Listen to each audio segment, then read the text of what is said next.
আমরা গেছিলাম জামতারা তো মনসা পুজোর জন্য।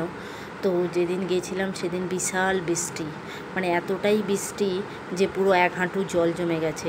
তো আমরা উবের করেছিলাম, তো যেতে যেতে দেখুন গাড়িটাই অর্ধেক জলে ডুবে গেছিলো, এত বৃষ্টি হয়েছিল। তো আমরা হাওড়া পৌঁছলাম। হাওড়া পৌঁছতেই ট্রেনে উঠতে গিয়ে ছেলের পুরো দাঁতটা ভেঙে গেল, দাঁতটা পুরো নড়ে গেল।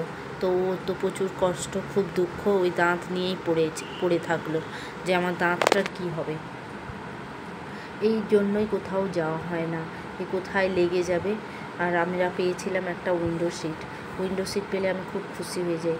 ট্রেনে যখন যাব তখন দেখবেন উইন্ডোতে যদি পেয়ে যাই কি সুন্দর লাগে না, মানে ট্রেনের মানে উইন্ডো থেকে যা ভিউগুলো দেখা যায় এত সুন্দর, মানে আমার তো খুব ভালো লাগে।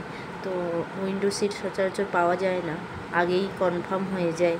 বাই চান্স পেয়ে গেছিলাম, আর কি সুন্দর লাগছে দেখুন পুরো ভর্তি। আর ট্রেনটা খুব প্লেনও ছিল।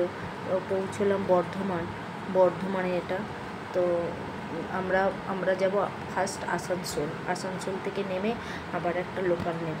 তো আমরা যখন পৌঁছলাম তখন লোকালটা বেরিয়ে গেছে। তো আমরা স্টেশনেই 1 আওয়ার ওয়েট করলাম। তো ছেলেকে প্যাটিস কিনে দিলাম, কেন অনেকটা রাত হয়ে গেছিলো, প্রায় 10টা বেজে গেছিলো। তারপরে ওখানে অনেক চকলেট দেখে ছেলের কোশ্চেনের শেষ নেই। কাকুকে বললাম ওকে চকলেটের কথা বলতে থাকুন, কিন্তু কিনে দেবো না।